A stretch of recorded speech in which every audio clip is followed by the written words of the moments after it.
Now bring in our Megan Pratt, who is live on Capitol Hill with more. Megan, good afternoon. Hi, Tim. Hi, Nora. That's exactly right. We're only moments away from that impeachment inquiry resolution vote, which cemented the plan for the path forward for these House Democrats. And let's talk about what that vote looked like. It was 232 to 196.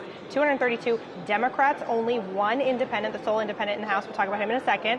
And every single Republican voted against this resolution. We had our eyes on a couple of them who might have flipped to vote for it. But at the end of the day, the Republicans were completely united against the impeachment inquiry resolution. Two Democrats did vote against it as well. We expected that. Colin Peterson of Minnesota, Jeff Van Drew of New Jersey. Both are on the more moderate to conservative end of the Democratic spectrum, and both have said that this is divisive for the country. But they do both say that they'll see where the evidence leads now that the impeachment inquiry is official. Now, keep in mind, Tim and Nora, as we have been reporting, this is not the beginning of the impeachment inquiry. It's been going on for days and days, weeks, and pretty much close to a month now. And even before that, the House Judiciary Committee voted to initiate an impeachment investigation. So this is a long time coming. What it does is it cements the role of the minority, in this case the Republicans, in what they're going to take moving forward. So Nancy Pelosi felt the weight of this moment so much, this historical moment. This is only the third time in U.S. history that the House has opened an impeachment inquiry into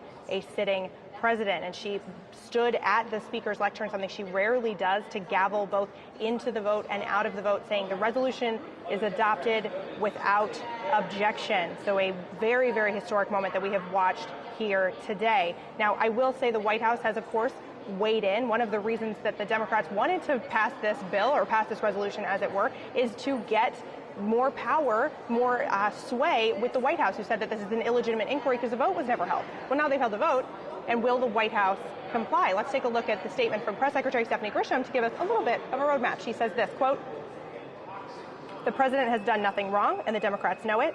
Nancy Pelosi and the Democrats' unhinged obsession with this illegitimate impeachment proceeding does not hurt President Trump. It hurts the American people. The Democrats want to render a verdict without giving the administration a chance to mount a defense. That is unfair, unconstitutional, and fundamentally un-American." And the president has also responded, where else but on Twitter, Tim and Nora, and he said this, quote, "The greatest witch hunt in American history," which seems very appropriate for this Halloween vote held on October 31st. Tim and Nora, back to you both in New York. Great stuff. Megan Pratt live in Washington. We'll have more from Megan in Capitol Hill just a little bit later. Thanks.